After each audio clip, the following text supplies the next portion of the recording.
대단히 반갑습니다. 수필을 읽어주는 남자 자한형 이종수입니다. 이번 시간은 950번째 시간으로 어머니라는 수필을 읽어드리겠습니다. 어머니 변혜명. 이제 토요일이나 되어야 오겠구나. 대문을 열어주시며 어머니는 언제나처럼 하시는 말씀이다. 어둠이 채 가시지도 않은 새벽 골목을 빠져나가는 딸을 골목이 꺾여 보이지 않게 될 때까지 문 앞에 서서 바라보신다. 전신줄을 끼고 꺾어지며 힐끗 뒤돌아보면 어머니는 외동 아래서 어둠 속에 잠겨 보이지 않는 나를 향해 손을 흔들고 계시다. 나도 손을 들어 보이며 종종이 골목을 빠져나간다. 가슴이 뭉클하니 와락 눈물이 쏟아질 것만 같아. 월요일 새벽 집을 나설 때면 어머니와 나는 이렇게 보내고 떠난다. 이불 하나를 들고 어머니와 첫 부임지인 교동섬을 찾아간 것이 내 객지 생활의 시작이었다. 바다소리만 웬 하루를 휘젓는 외로운 낙도의 나를 남겨두고 돌아가실 때도 어머니 눈빛은 지금처럼 그렇게 안쓰러운 표정은 보이지 않으셨다.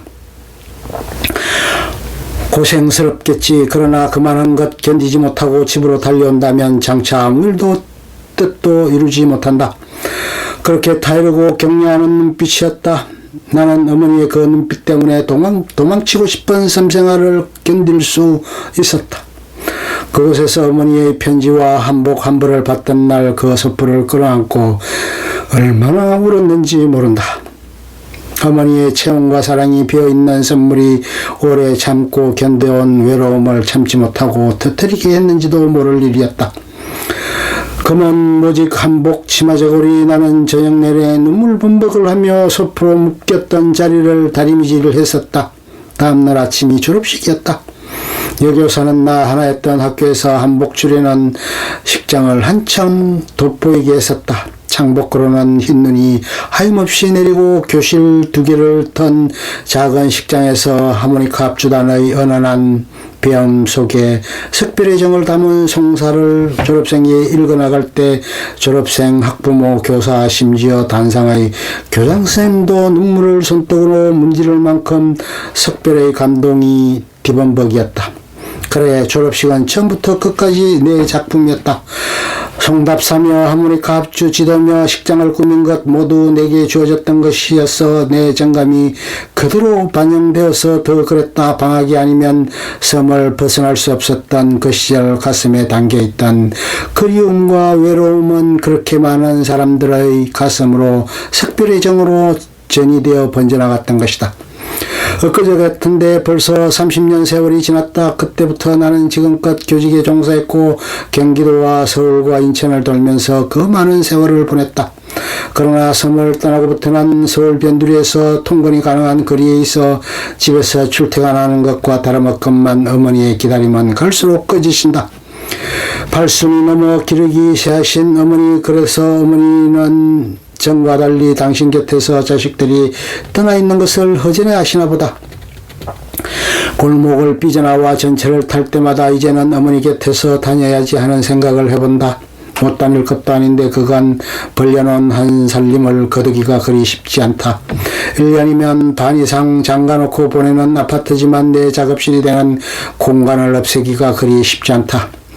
왕복 4시간 가까운 통근 시간이 내게는 너무 아깝고 그 시간에 독서하거나 글을 쓰고 싶은 욕심을 버릴 수가 없었어이다. 많은 전철에 시달리기도 힘겹고 사실 다른 사람 같으면 어머니 곁을 떠났어도 몇십 년 전에 떠났을 나이인데 나는 아직도 어머니 품에서 벗어나지 못하고 있다. 생활의 방향을 늘 어머니 계신 쪽에 두고 그곳을 내 집으로 삼고 있으니 자연히 어머니도 나를 기다리시게 되실 것이다. 서울집에 돌아와 내 방문을 열면 언제나 그 방에 머물렀던 것처럼 썰렁하지 않다.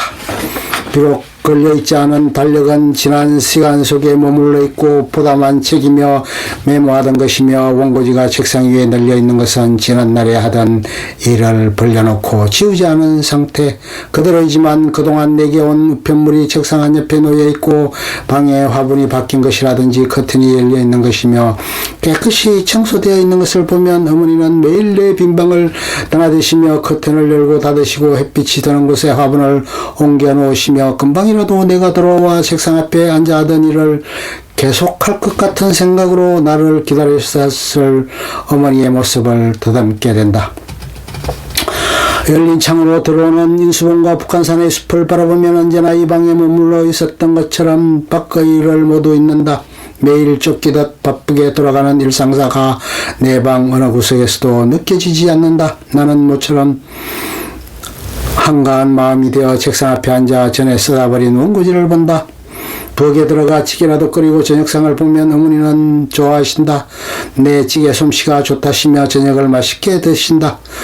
그러시는 줄 알면서도 나는 부엌에 좀처럼 들어가지 않는다. 2층에 올라오시는 어머니 발소리와 내 방을 놓고 하고 문을 조금 열고 저녁을 먹으라고 말씀하시는 어머니 말씀이 계실 때까지 내 방에서 나서지 않는다. 그래도 어머니는 기쁘신 표정이다. 먼 여행에서 돌아온 딸을 대하듯 저녁을 먹을 때에도 맛있는 것을 많이 먹이려고 애쓰시고 먹고 나서도 어머니는 당신 곁에서 무슨 이야기고 들려주시기 바라신다. 그동안 혼자 때를 거르지 않고 밥을 잘 해먹었는지 직장생활이 어려운 일은 없었는지 등 궁금한 눈치시다. 그러나 나는 그의 말씀을 드리지 않는다. 굳이 물으시면 예 아니오로 대답을 끝낸다. 밖에서는 제법 남들과 말을 하는 편인데 집에 오면 말이 없다. 어머니 등도 두드려드리고 팔도 주물어드리고 어머니 곁에서 자면서 어머니를 기쁘게 해드려야 한다고 생각하면서 그런 아기자기한 모습을 보여드리지 못한다.